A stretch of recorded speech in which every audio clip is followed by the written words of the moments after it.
2024. How does the bastion of the West democratically search out how to stay united as we churn out vitriol and bots and memes and try to work out how we can rebuild the trust and boost the turnout? Apathy, finger-pointing idle institutions, threats of retribution and a threatened constitution. Not so fast, see, our founding fathers brought the wisdom, listing ways to coexist with our election system. It hasn't failed us yet, and though it feels contentious, it's the only free and fair arena for consensus. It's not perfection, but let's soften our objection. We simply gotta focus in on this election.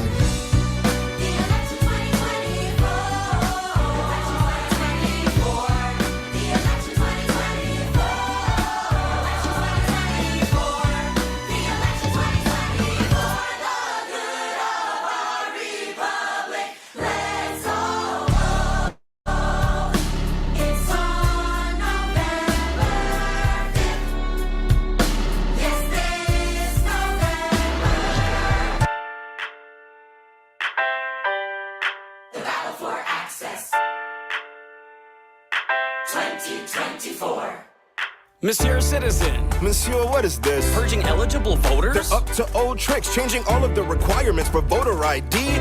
Vote Riders, they'll help you for free.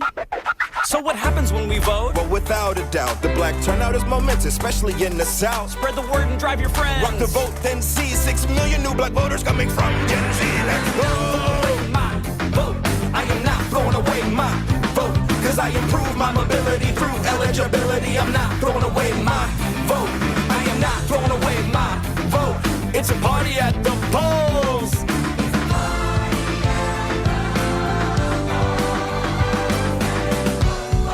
America, decided by ladies who vote. Woo! You could say it's common sense we're voting for. In 2020, women cast 10 million more. You say the loss is destructive, I say it's reproductive. So let my message be instructive. We've won each time, our rights were gambled, and we're picking reps who will persist. And if you call me a suffragist, then check the internet, cause here I'm a suffragist. Work! Look it up, check your status at whenweallvote.org. Look it up, check your status at whenweallvote.org. Next DM or text 3 friends to check for sure they are registered in the state or city they live now. Even better, you can show them how to register. Cause it's easy to make it a norm. Go online, you can fill out a form, and then early voting can become a routine, or through the mail vote absentee. If you, it can ease your anxiety, voting your conscience upon your society. Make a healthier habit when you fill out a ballot. Incoming! Election season, the moment we've been waiting for. I am not throwing away my vote, folks. We need all the help we can get. Go call your friends, sign up, organize, make sure they don't forget. Okay, what else? Find your polling location. This nation depends on participation. Go right to Congress to enact voting rights and rally to fight any efforts to disenfranchise. It may feel bureaucratic, but our system's democratic. We can buck the status quo if we stay at it. So, election, Vote. election, Vote. election. Vote. Here comes the general. Vote for what's right, ham fam.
Good evening, everyone, and welcome.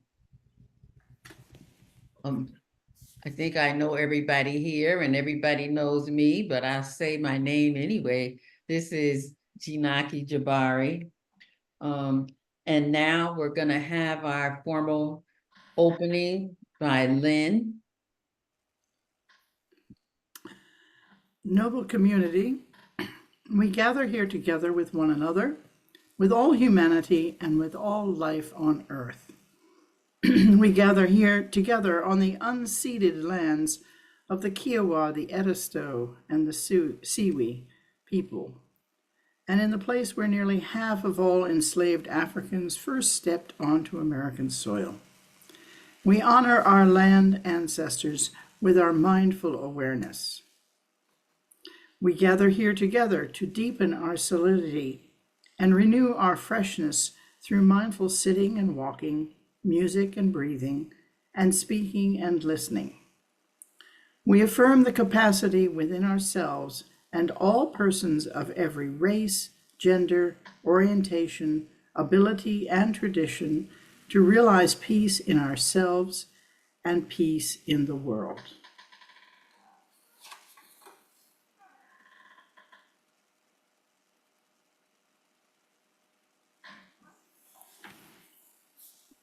I'd also like to thank Deborah, who is our bellmaster tonight, Jessica, who is going to be our yoga instructor for the evening, and Heather for the music and technical assistance, and Lynn for doing our opening. So it's in your hands, yoga, Jessica. All right. Hi, everybody. So if you got my email tonight, you'll need your bolster pillow, your mat or towel or blanket, and some sort of yoga strap. I just even use like a long scarf. You might find like a waist belt to be a little too short. So something long, like maybe the belt from your robe, or just a good old yoga strap. We won't be using the wall today, so go ahead and make your way to your back. And I'm going to practice tonight with everybody. I don't have a mic on, and so I'm going to try to project. But if you think I'm too quiet, if someone could just unmute themselves and yell at me, "We can't hear you," I'll change things up. But I'm going to give it a shot. So we're going to meet on our back with our bolster pillow under our head. And our feet are going to stay planted on the floor with our knees up. This is restorative rest.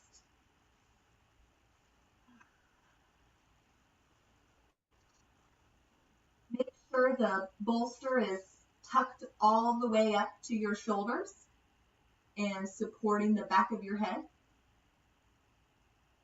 Try to keep your chin from pinching down towards your chest. Give it a nice lift. The back of your, dealer's choice here, but the back of your hands can rest gently on the floor.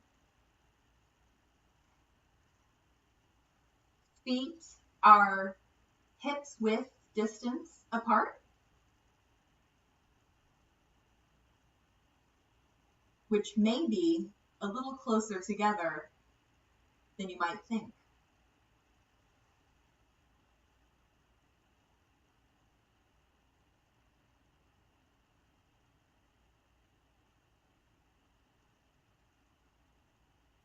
When you're ready and you feel called to, you can go ahead and close your eyes.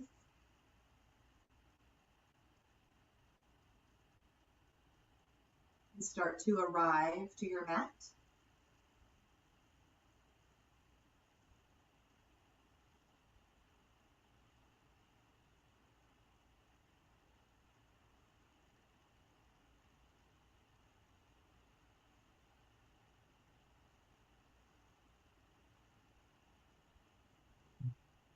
We're feeling our bodies making contact with the floor.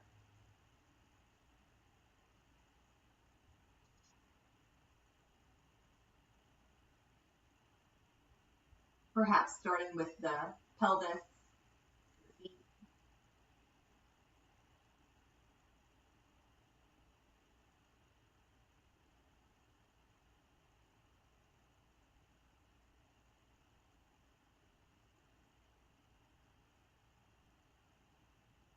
Noticing our low back.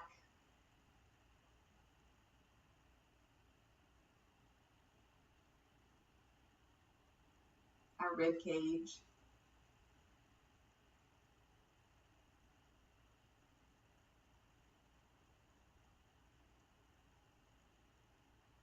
And perhaps we apply Joanne Rosen's thoughts towards these sensations. Are they pleasant, unpleasant, neutral?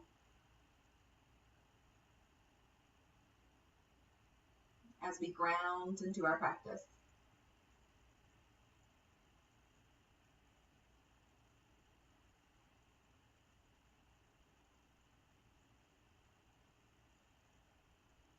Relax the shoulders.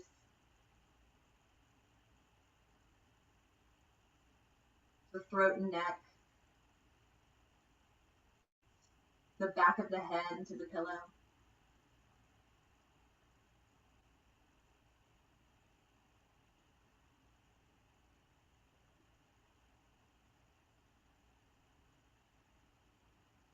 We notice our arms.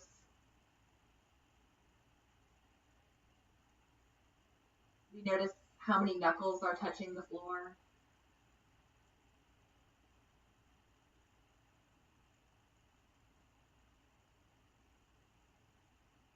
You might notice the temperature of the air.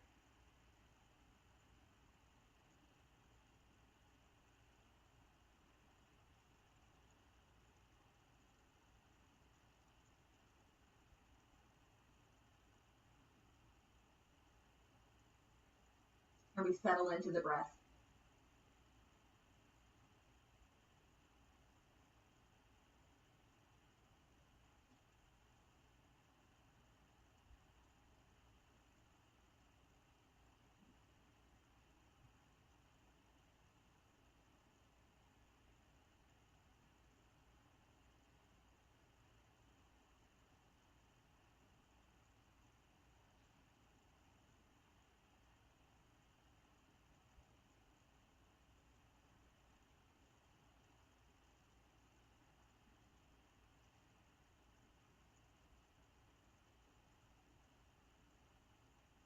Tonight's practice is going to be focused on our hips and our hands.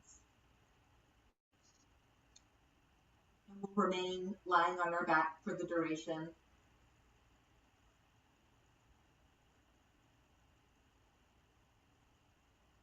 Knowing that we're always in choice with our bodies.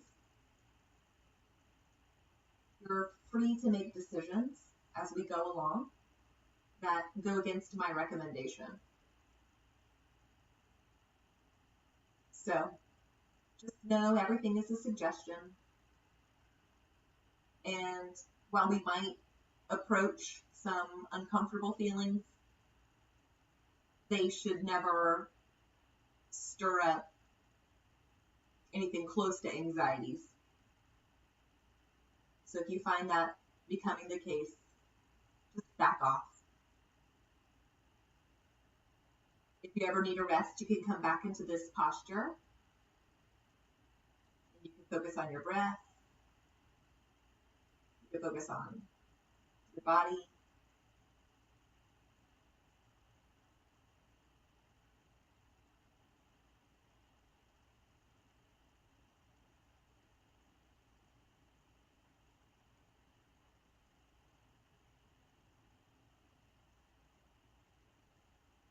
Perhaps during practice tonight, you toy around with some of the things we've learned from Joanne, like resourcing.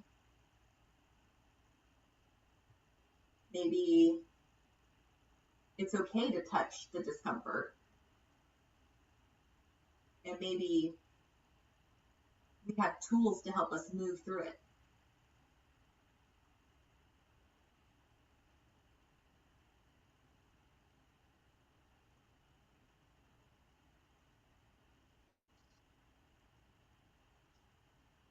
But you can't regulate by dysregulating your body.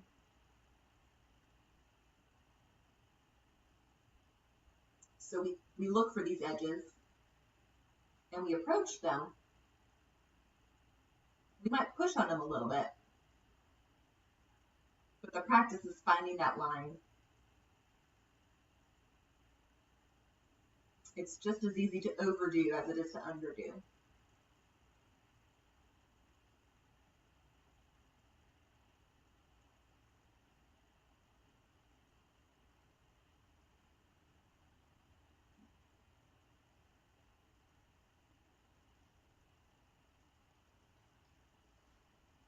Gently wiggle those fingers and wake them up.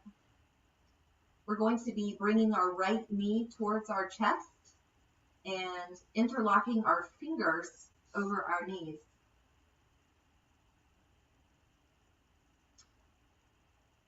We're not squeezing with all our might here. We are letting the elbows hang heavy. We're relaxing the shoulders. We're keeping them dropped from the ears. But we're letting the weight of our hands and gravity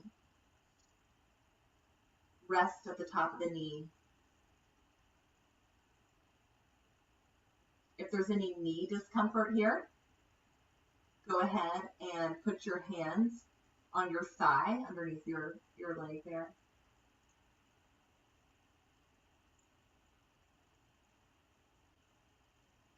But if not, go ahead and rest them on top of that knee.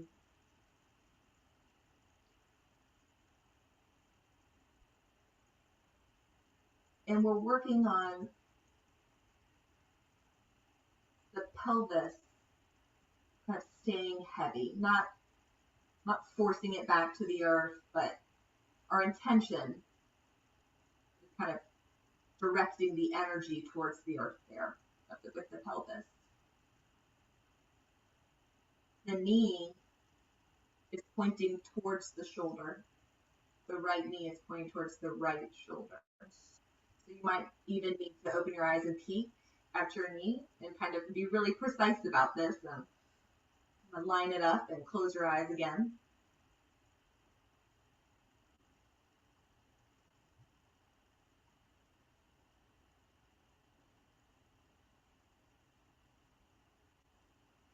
The left knee may have drifted or fallen open.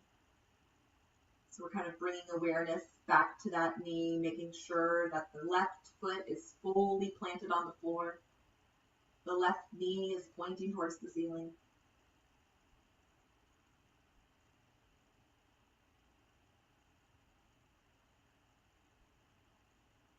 And for some of us, restrictions in the hip crease are already popping up.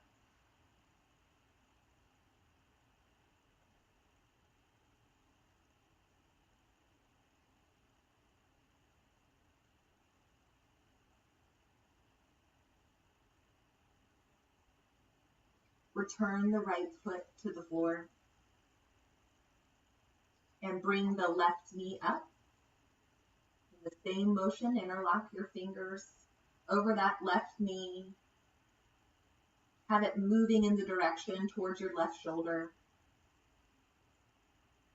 Again, the shoulders stay down, the elbows are heavy. We're letting gravity do the work here, gravity and time.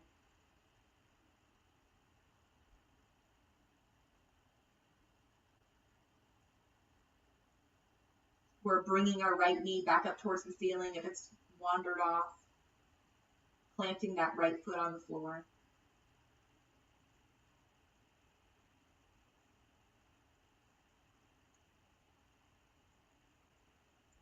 Even if it's not happening, we're envisioning the top of the thigh meeting the abdomen.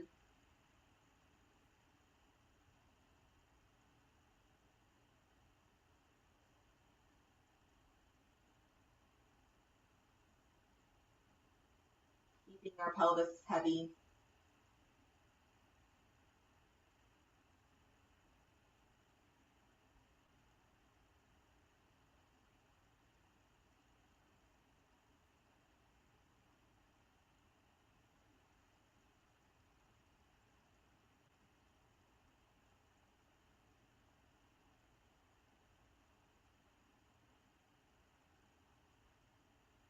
Taking our mindful awareness to our hip crease.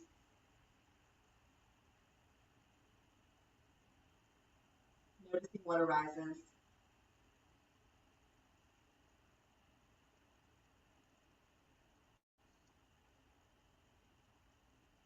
Noticing how the work deepens even without us applying more pressure.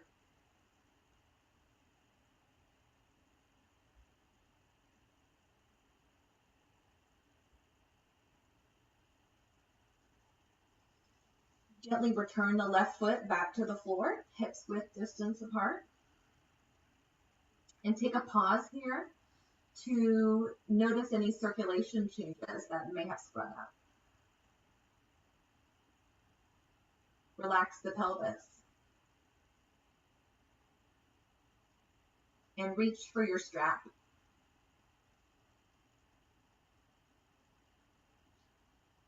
We're going to take our strap and we're going to put it around the ball of the right foot and raise that right foot into the sky.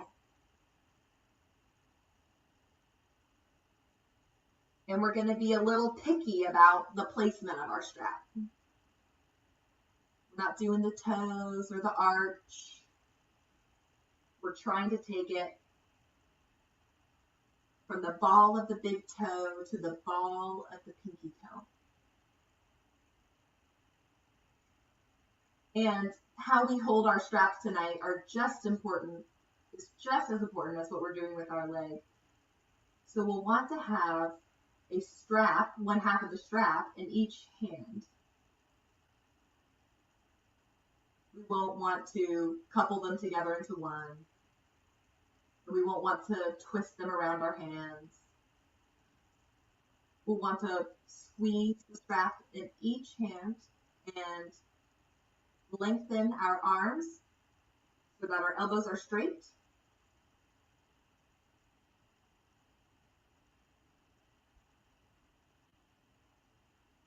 And apply a little bit of pressure to the knee. So you're going to play around and see with like where your leg is going to land in space, and it's not going to look like your neighbor's. The point here is not a stretch in the back of the leg. We're making sure that the pelvis stays grounded. We're making sure that that left knee hasn't wandered off and it's still looking at the ceiling. Our left foot is still planted on the floor. Our right leg is pointing towards our right shoulder. It's in that trajectory. And our hands have worked up the strap as far as they need to go to remain straight.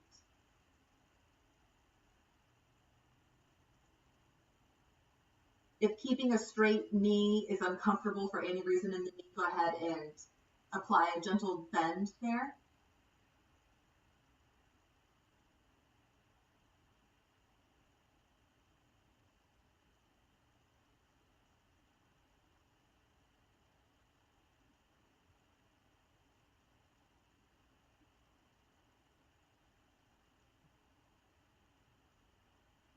It isn't important how close your kneecap is to your nose.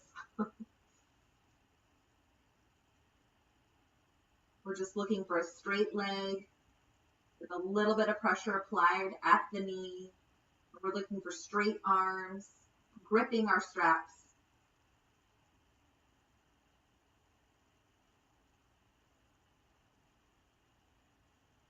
All while letting go of gripping in the abdomen or hips.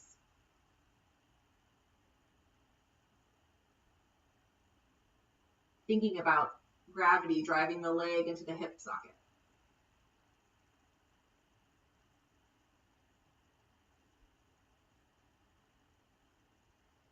Go ahead and release this leg. The foot goes back to the floor. And we're going to jump right into the left leg. So go ahead and take that strap. Place it at the balls of your left foot. And straighten that leg in the air. Work your hands up the strap so that elbows are straight, knee is straight.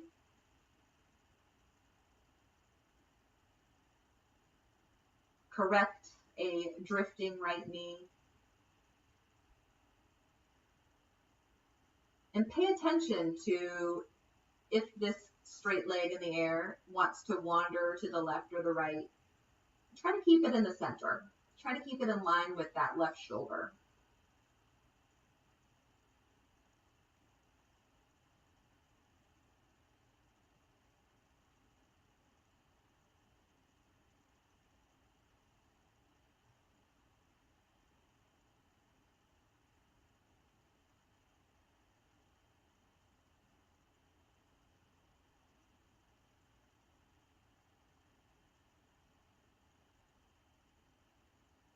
We're noticing circulation changes.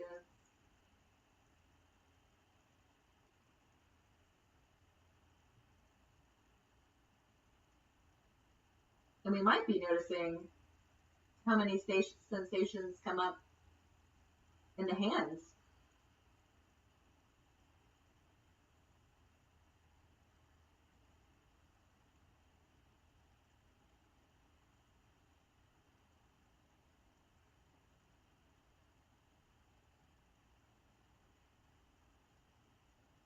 We relax into the pelvis, apply pressure at the knee.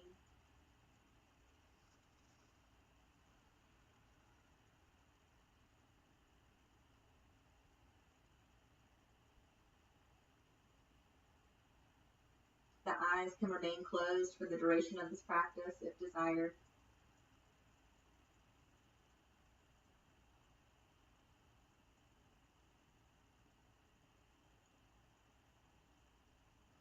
And we're going to go ahead and let go of the left foot and bring it back down to the mat.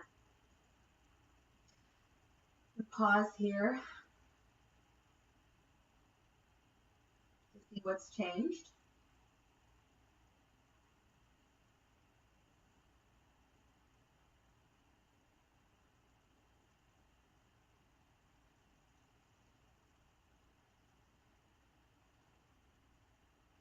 We're going to grab our right knee again, and we're going to bring it towards the center of our chest this time. So your right foot might be bumping against your left leg. That's okay. You can even move it to the other side of your leg if that's more comfortable. And just this gentle rotation might stir up, different sensations. Perhaps you're noticing more restrictions in the hip crease.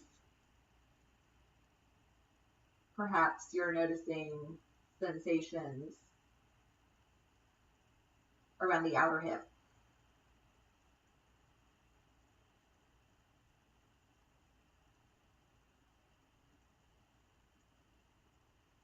Our elbows are heavy, our shoulders are relaxed. And we're kind of walking up to some of these restrictions. And playing with them.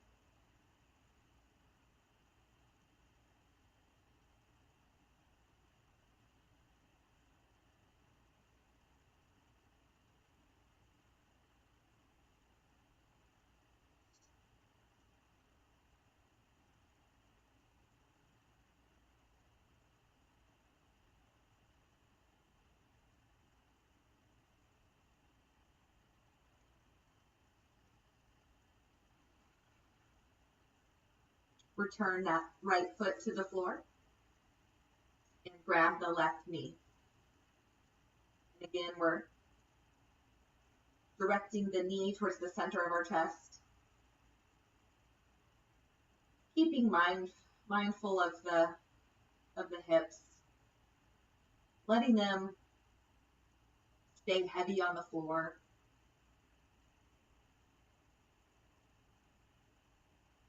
If not in reality, at least in intention.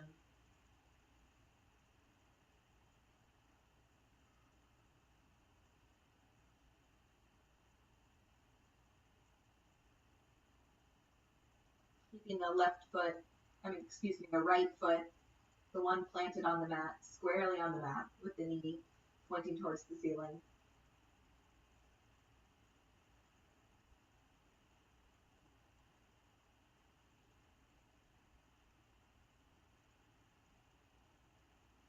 Being mindful to relax muscles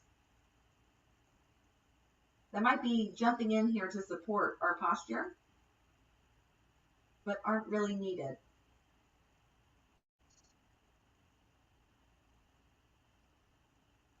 What happens if we let them go?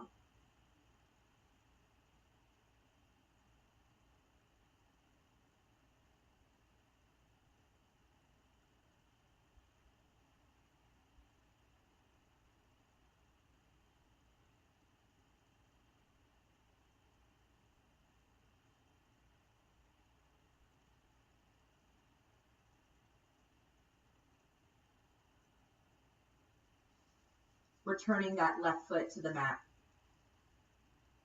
We are going to grab our strap again,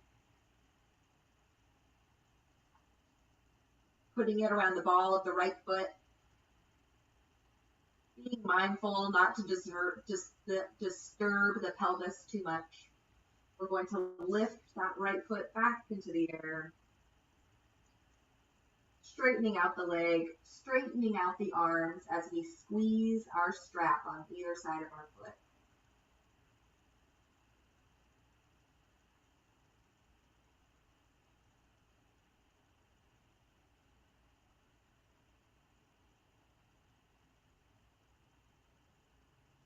This time the foot will drift a little bit towards the center of the body, just like we did with the knee.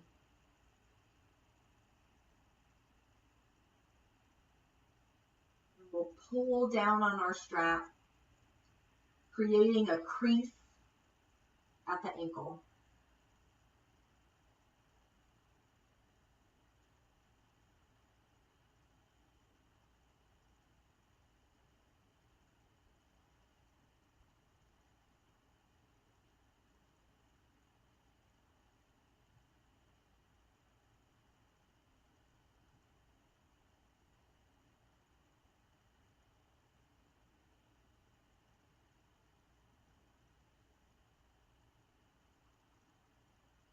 And we're going to go ahead and walk our left foot out without disturbing our hands on the strap or disturbing our right leg. We're going to slowly walk our left foot out.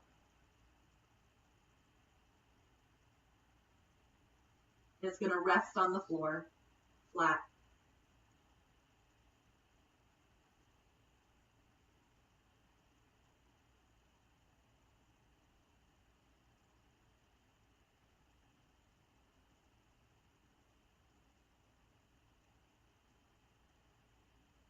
We're letting gravity drive our thigh bone into our hip socket.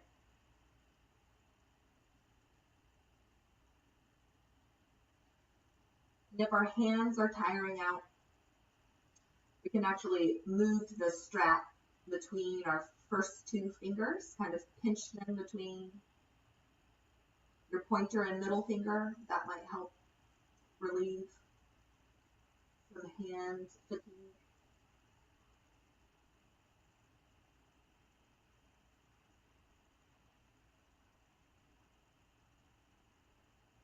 But it might be worth exploring some discomfort in the hands to see what arises. Knowing that if cannot stay relaxed in the mind, soft in the mind, that might be an opportunity to take a break.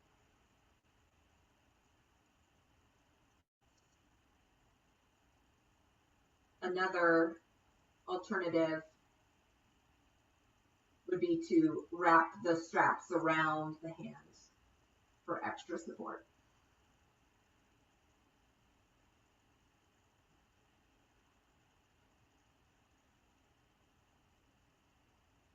Return the right foot back to the floor and bring that left foot back up to the floor.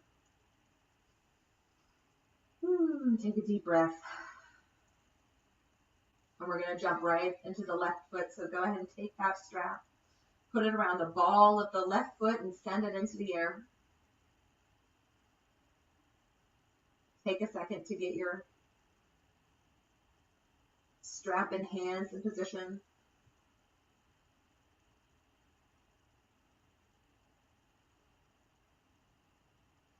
Bringing a softness to the pelvis.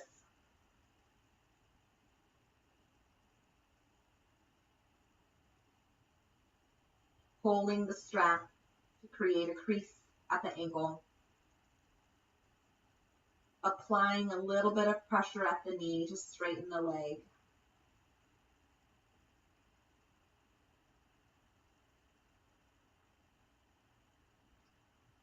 When you feel like you've settled, go ahead without disturbing the pelvis and walk that right foot along the floor so that your right leg comes to rest. Down on the floor, elongated.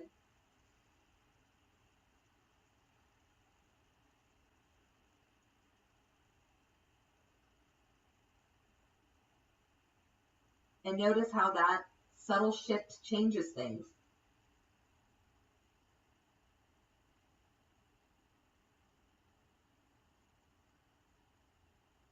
And notice where we might be gripping in unhelpful places. And perhaps, like Joanne suggested, maybe we notice some places that feel pleasant. What if we put our attention there?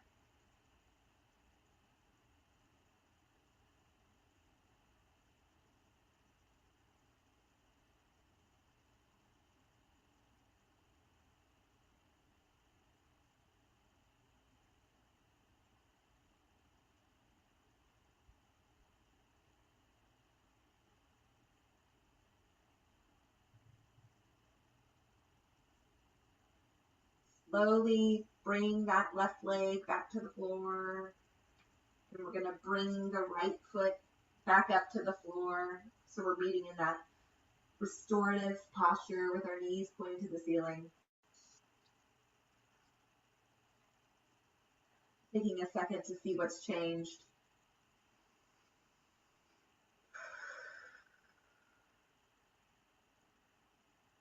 We're going to grab that right knee again and bring it to our chest.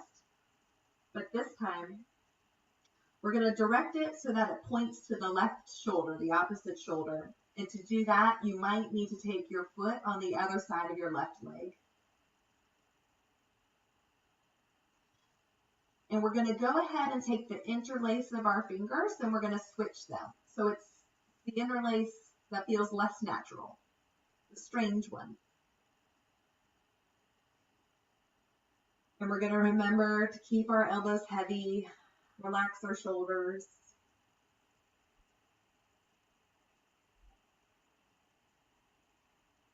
Meet our restrictions in the hip with curiosity.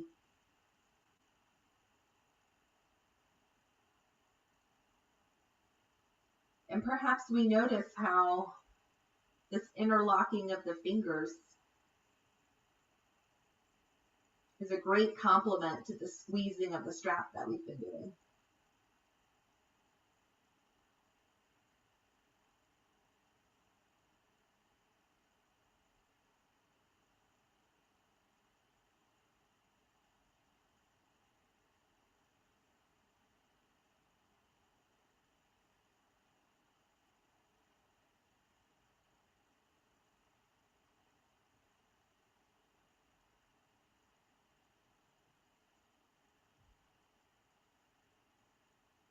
letting the weight of our hands on our knee do the work.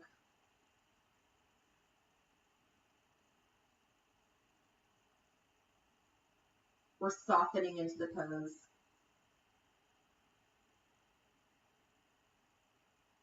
But we're keeping our left foot planted and our left knee pointed to the ceiling.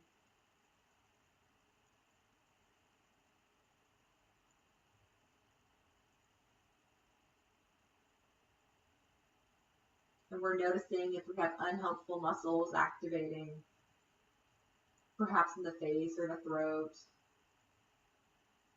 perhaps the arms.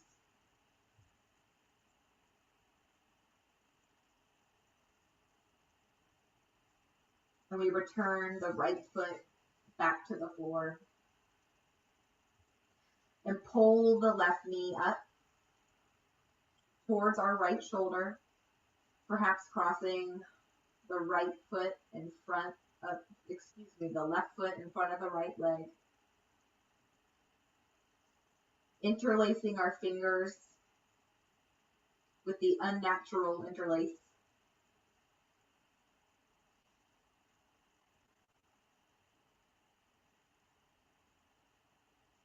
Bringing our awareness to our hip crease.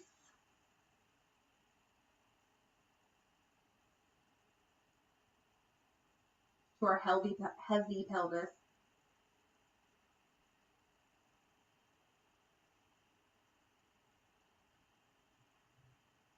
To our heavy arms.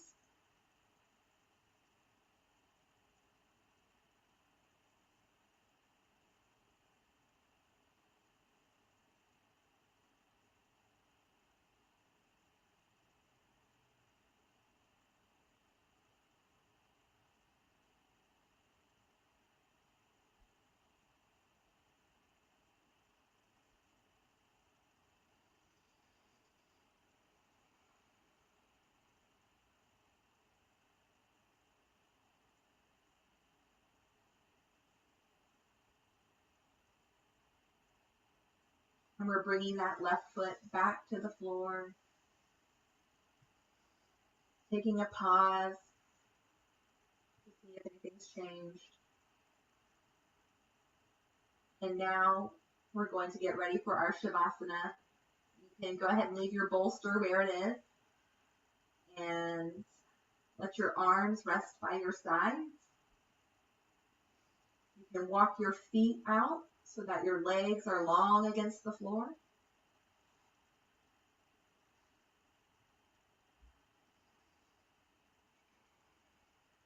Feel the floor support your body.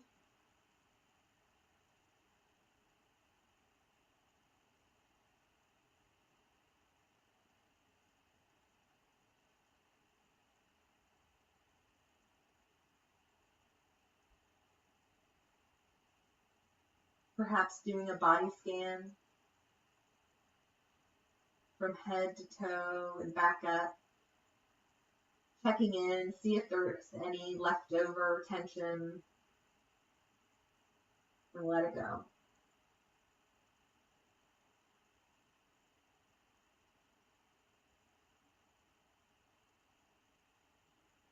Noticing which parts of your body come into contact with the floor.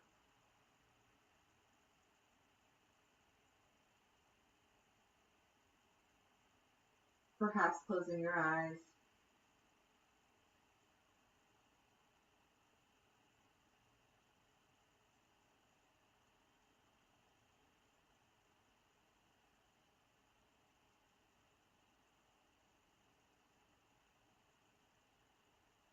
Perhaps landing your awareness on your breath.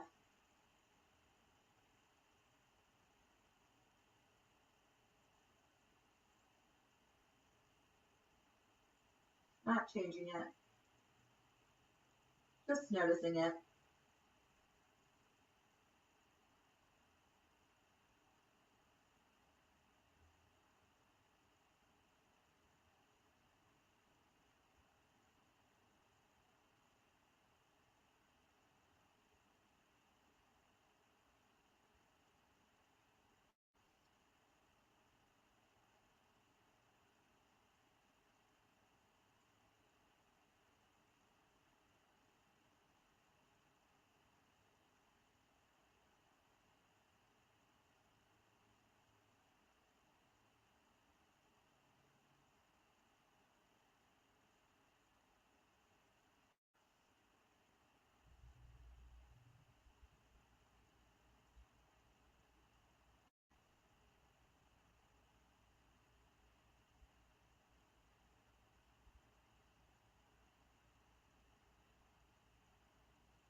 bring your awareness to your breath.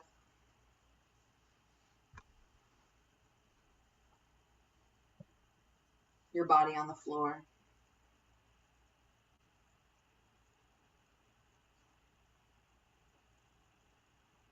Start to gently wiggle your fingers and your toes.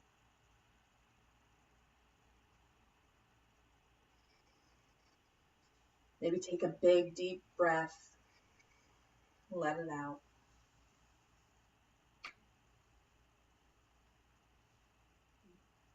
Perhaps doing a full body stretch sounds good right now.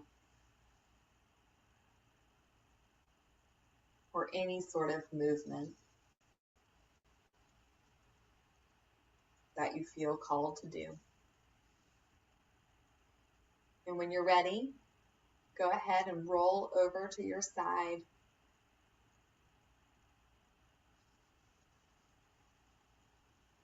And assume the fetal position for a moment here. Kind of rest your head on your arm. And then when you're ready from there, you can use your opposite arm to kind of push you up back into a seated posture.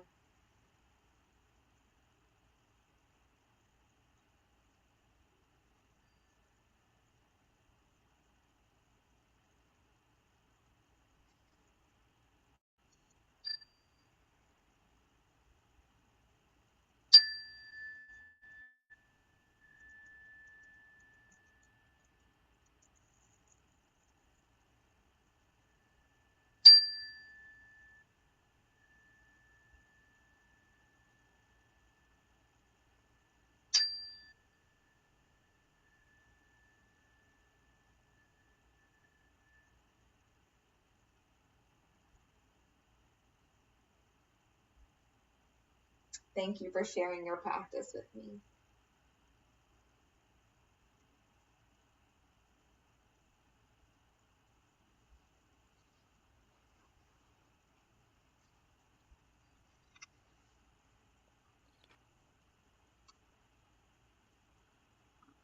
Thank you so much, Heather. Jessica, I don't know what this is. I'm calling you the wrong name tonight. Thank you so much, Jessica. I don't know if people want to stand up and stretch before we get into, before we begin our Dharma offering. Have a sip of water, stretch. Uh,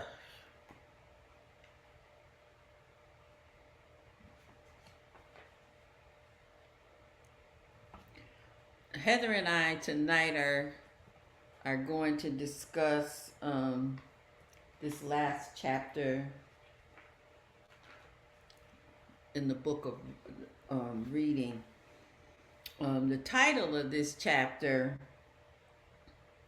is Crossing Mercy's Bridge, Healing the Wounds of Time. That intrigued me so much when I read that. The Crossing Mercy's Bridge, Healing the Wounds of Time. The bridge of mercy lies deep within us and among us. However, well, it is hidden by clouds of conflict, cruelty, and hatred. So it can be hidden, but it's there. Larry begins this chapter with a quote from Thich Nhat Hanh. Thai says, "We are here to awaken from the illusion of separateness." I don't know how many of you have struggled with this idea that we are one, or that we are not separate, but we are one. So I thought to myself, well, how do we do this? And what Larry says is by crossing mercy's bridge, healing the wounds of time. So how do we cross Mercy's bridge? Larry says so brilliantly and simply that mercy is first offering a safe place for those who appear other. That is just like so simple. Offering a safe place for those who appear other. Then he goes on to explain what it feels like to be in such a place. He says when that happens, one's body is relaxed, you feel at ease, and your nervous system is no longer in a state of hypervigilance, and you are nourished by the taste of being welcomed just as you are, with your skin just as it is. You feel beloved. And the invitation of this book is for us all to cross Mercy's bridge. And it is my hope that we are on the way to crossing Mercy's bridge. It seems so simplistic the way that he put it, crossing Mercy's bridge. I just want you to think about that for a minute. When have you been in a place where you just felt all those things? You were relaxed, you were at ease. Your nervous system was no longer in a state of hypervigilance, and you felt beloved. That's kind of stuck right there. Heather, do you have anything to add? Yeah, thank you, Jinaki. Can you hear me okay? Yeah. I really enjoyed our conversation about this. One of the things that we, well, starting with Ty's quote, that we are here to awaken from illusion from our separateness. That really is such a fundamental Buddhist teaching. And I'm reminded that the delusion of our separation, the delusion of us being separated, is one of the three poisons, which are, oh God, I'm forgetting right now. Help me out, anybody who knows, please. Hatred, Greed, hatred, and delusion. Thank you. Those are the three: greed, hatred, and delusion. Gotta have a sangha. And so here we are, right from the very start, talking about that the separation is, one of the things that's poisoning society. And this Mercy's Bridge, you and I talked about what is mercy? What is our understanding? Because it's not a term that I use very often. And I said, I think the last time I cried mercy was when I was being tickled too much. And I'm like, mercy, mercy, stop, right? And that's kind of a call for compassion. You're torturing me. This is not fun. And you had mentioned that you thought that mercy was more akin to forgiveness. Yeah, help. And yeah, and so I looked it up, and it said that mercy is compassion and forgiveness. It's like, well, there you go, And so we're really talking about bridging. Larry's talking about bridging to a place of true compassion and forgiveness. And I love that spirit of being the bridge, between then and the possibility of now. And yeah, So,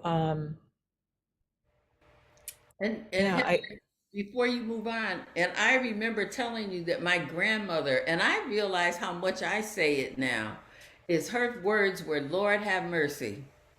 If she mhm, was trying to do something and she was being frustrated, she'd say, Lord have mercy. That was like her favorite saying. And I mhm. realize that I say it too when I'm frustrated about something. I say, oh, if I can't remember something, Lord have mercy. You know, grab your head, sort of, Lord have mercy. Yeah, yeah. Well, and I also really appreciated what you were saying about mercy, first of all, being offering a safe space to those who appear to be other. And then he goes on and talks about just that sensation of what it feels like to have all of our gifts and our talents being able to reveal themselves with joy. Wow. You know, that's a really precious space where we can do that for one another, where all of our gifts and talents can be revealed with joy. And so I think he's talking so much from the heart here. Just, yeah. Um, I am reminded of the Maya Angelou quote. You know, you and I were talking about it. I know it's your favorite quote. Is I might not always remember what a person said, but I'll always remember how they made me feel. Right. Yeah, yeah. Deep stuff.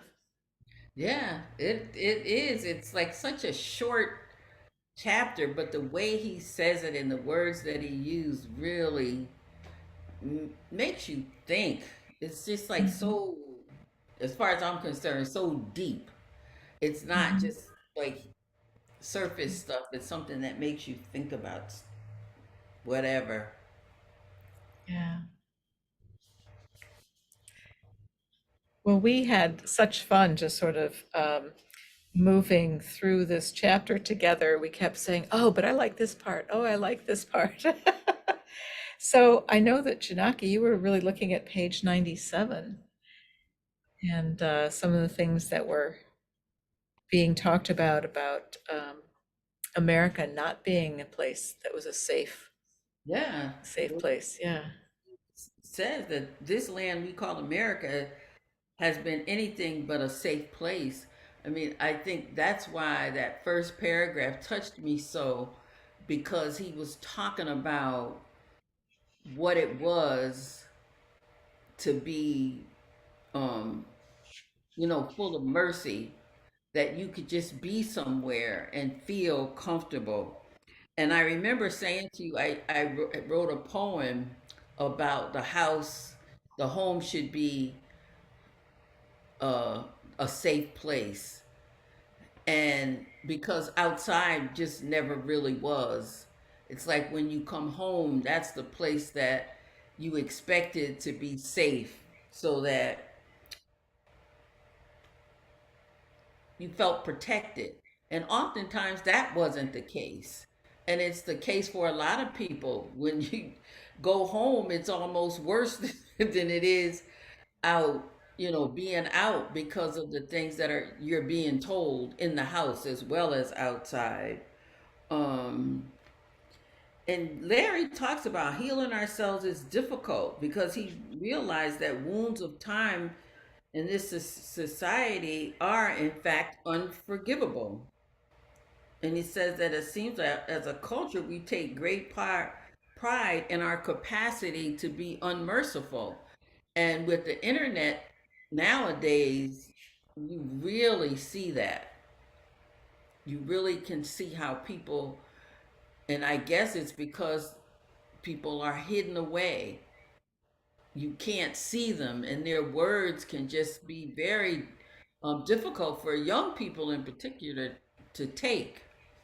And young Mhm. people are killing themselves because they don't have anywhere to go to get help. Mm. Um, so he says, like it or not, we as individuals acquiesce to America's racial karma daily. daily. Yeah, I think about that in terms of our culture taking great pride in our capacity to be unmerciful. And we all want to hold each other accountable. We want to hold our politicians accountable. We want to hold, people who are growing and trying to learn new things accountable. But we're doing it in such a punitive way now in our society that, he says, he's talking about, if you don't believe it, look at the criminal justice system Yeah. and, talk about unmerciful. And he's talking about millions in prison, and 1/3 of the population that are in prison are people of color. And this could not happen in a society of merciful people guided by justice and integrity. Mm-hmm. Huge. And yeah, we need that society of merciful people guided by justice and integrity. And I also, on the top of page 98, I really appreciated when he was talking about deep mercy. Mercy lies in our mindful actions of thinking, speech, and behaviors towards ourselves and one another. We may not seem as if we're capable of this collective deep mercy as expressed in acts that restore a sense of shared humanity with one another. Those are two ideas that I think are just really something that I've been sitting with lately. One of them is that forgiveness and compassion is a practice that we can do for in our thinking, speech, and behaviors, not only for other people, but for ourselves. And I think it really has to start with ourselves before we can remember how it feels and be inspired to offer that same mercy to others. And then the idea that we could have a critical mass of people that could act in ways that restore our shared humanity in society. So much of what Larry, I think, is talking about, and what Ty has talked about over the years, is practicing to recover our humanity, practicing to just realize that we're all vulnerable, we all have wisdom, and we all have a connection to one another. And so, kindness and I think that's a huge part of our shared humanity. And he says that we have survived as a species by crossing that bridge again and again. So we've been there. We just need to keep remembering and saying to ourselves that the only way we're going to get through this is exactly by what you were just talking about. And he says, who wouldn't want that? Think about it. If we really think about it, who would not want that? And I was inspired too when he was talking about the spiritual and social work of healing America's racial karma requires a new conscious intent of living together in individual and collective safety, wellness, justice, and profound meaning. And I thought that's the best description I've ever heard of Indigo Sangha. The spiritual and social work of healing America's racial karma requires a new conscious intent. So we're working on a new conscious intent of living together in individual and collective safety, wellness, justice, and profound meaning. Yes. And as he I said, like that. who wouldn't want that? Who wouldn't want that? That's right. Yeah. And then on the next page, he says today's white awareness and people of color affinity groups, how we kind of break into groups to all do our own work. Well, we have a better chance of moving through the frozenness of the past with the tools of trauma resiliency to help us. And this is where he starts in this chapter to really tie in the trauma resiliency tools that we've learned from Joanne to the racial consciousness and new karma creation work that he's talking about here. Yeah, and he goes on to say that Mercy's bridge is kept alive by the energies of deep justice flowing back and forth, the truth of suffering beyond the constrictions of the law. It says it is the justice of our precious bodies being respected and loved concretely as divinely human. However, many rituals of forgiveness we may perform, if they don't touch the storehouse of racial afflictions in our consciousness, they offer little, because even forgiveness is not forgetfulness. He said, mercy begins to surrender cloaking ourselves from ourselves and experience a shared vulnerability that we've never likely felt before. And I told you how it reminded me of the saying I have is, it's one thing to fool yourself. I mean, to fool others, but it's another thing to fool yourself. That's what, when I read that, I thought, yeah, because oftentimes we fool ourselves.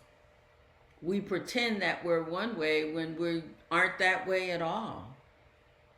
You know, we look at things like that whole thing about the prisons. As a society, we have accepted that. That's not one person.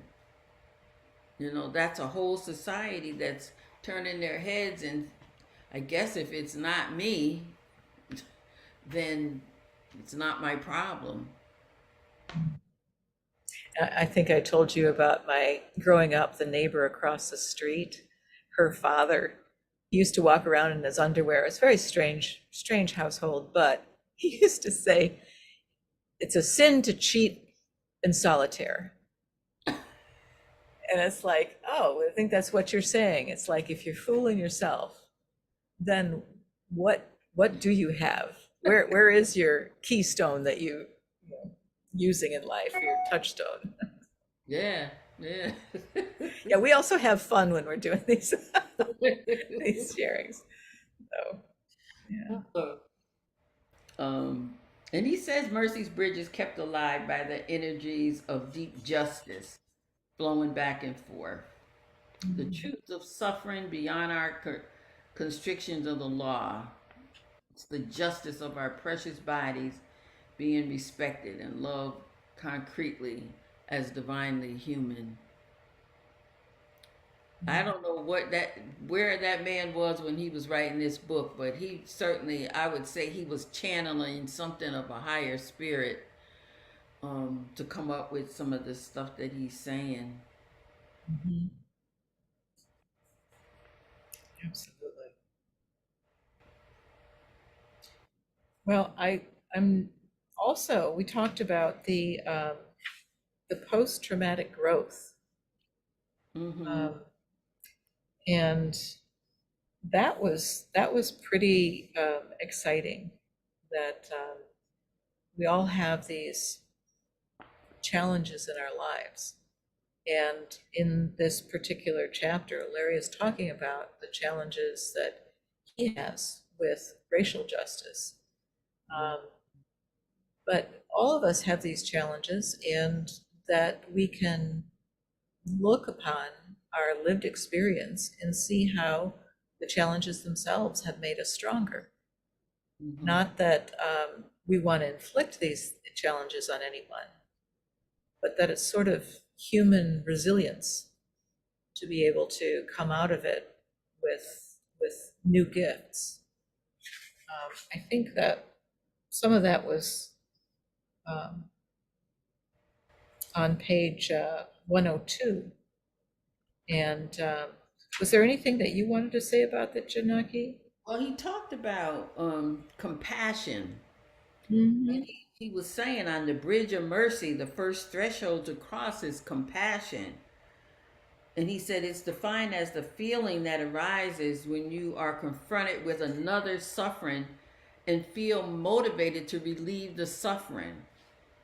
I think that, you know, he's trying to say that although he suffered from uh, the racism, he needed to learn to how to have compassion, he said. And it's compassion is openness to our lived human experience. He says down to our toes. Now I tried to figure out what he was talking about when he said down to his toes. Is, you know, your whole body needs to be involved in that, and having compassion. He said it's learning to live beyond pretense, because oftentimes that's what happens is we pretend that, you know, we understand, or we pretend that something isn't bothering us when it is bothering us.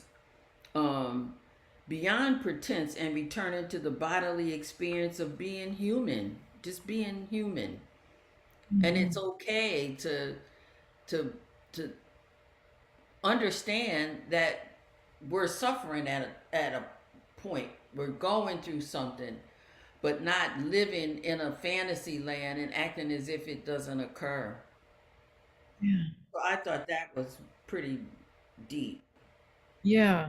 And he builds on that, I think, too, by saying that it's creating enough space within to hold the light and the shadow of what we experience, or in this case, you know, of America's racial karma, without being destroyed by it. Right. That our lives have to have both light and shadow in them, because there is both light and shadow, without being destroyed by what's really heavy, because we are healing and releasing the traumatic memories in our body of ages. I love that. Our body of ages, of our ancestors, their innocent suffering, as well as our own. Right. You know, so just the weight of that can be lifted if we think about holding both the light and the shadows of all this. Yeah. And then he talked about post-traumatic growth. He said it was coined by psychologists Richard Tedeschi and Calhoun, and their studies show healing trends to occur in 5 general areas. And we had kind of talked about that. And he, I don't know how many people have read this. It's on page 102. He gives 5 general areas of what happens with us, and he talks about how he dealt with those. Um, like developing a sense that new opportunities have emerged. Some when you face a major life crisis. That's the first one he talked about. Mm-hmm. And he said the second is a change in relationship with others. This comes from post traumatic growth, because we tend to focus on what happens to us when we have a post traumatic event occur. And he's talking about the things that come out of that we don't have to stay stuck in that place where we're talking about the trauma of what happened, but what is the growth that comes out of it. Um, Increase in sense of one's own strength, a greater appreciation for life, and a deepening of our spiritual life. I know in my life how I got through a lot of trauma was most of these steps. Never really thought about it in terms of steps, but I know my spiritual growth, it helped me a great deal. I feel like I learned a lot about myself and about other people. And so if we could do that with a traumatic event, um, we as a group can certainly take a look at racial trauma and heal from it. It's just helpful to know that this can occur in my lifetime. And I think I've talked to you before about my belief that it never would happen in my lifetime. But this gives me hope. This group of people who are willing to take a look at this and see how we can come out on the other side of it. Yeah. Well, there's that common phrase that if it doesn't kill you, it makes you stronger. And I say that somewhat lightly, but yeah, we can learn so much from our challenges. We're not the same. Some of us are of enough years where we know we're not the same as we were in our 20s or 30s. And that part of it is because we've stumbled and suffered and come out stronger on the other side. So that sense of inner resilience, you're right, it's incredibly inspiring. And not only that, but I guess I'd just like to say that part of the great honor that I've had in getting to work with Black people, in Black neighborhoods when I had my environmental justice nonprofit and on the museum council and things, is that you realize as a white person that there have been gifts developed in the African American community that are uniquely to that community, and it's a beautiful thing to like go, oh, you all you have a stronger sense of connection to one another, it seems. You are able to tap into joy and laugh so much easier than I think a room full of white people do. And I'm speaking in terms that might seem challengeable, and we can have a conversation about that. But in my experience, it's been extraordinary and lovely to really witness and to be a part of the joy, the strength, the talents of people of color. Because, I think all people, as we say in our opening statement, that all of us are capable of wisdom and enlightenment. And here we are, to be able to see it in one another is a really beautiful thing. And it may have something to do with what you're talking about. Larry says in number 4, he says, greater experience of life in general. Through this long journey of my personal strengths have continued to grow, as well as my love of learning and my capacity to inspire and be inspired by others. And I especially liked what he said about, I have learned how to hold my suffering with grace and embody the self affirmation of noble qualities within me. When I read that, I thought, I'd like to think of myself as being that way. I'm not a person who holds my pain on my sleeve, or I don't know, isn't there some kind of saying about something about the sleeve? I can't remember exactly what it is. But I love that when he said, I've learned how to hold my suffering with grace and embody the self affirmation of noble qualities within me. Embody the self affirmation of noble qualities within me. Yeah. Mm-hmm.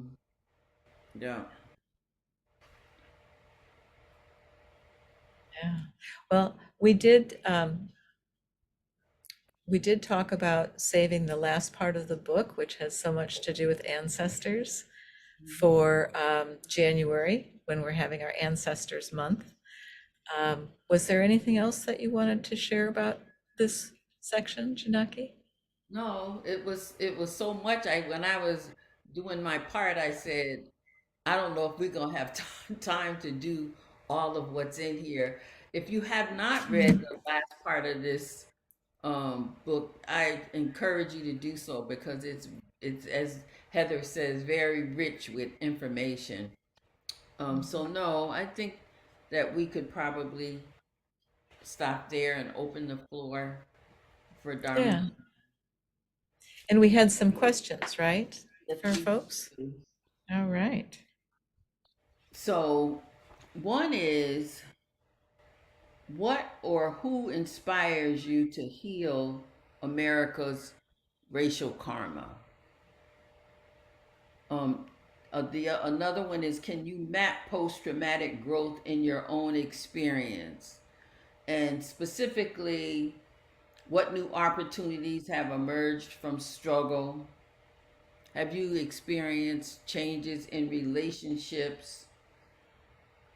Felt more affinity with those who suffer, or grown closer with specific people?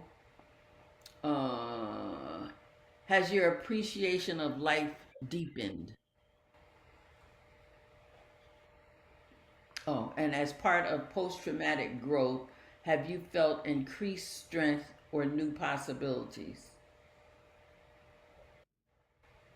So Thank I you. will stop there and open the floor for sharing. You know how to do it. Just bow in, say your name, and speaketh.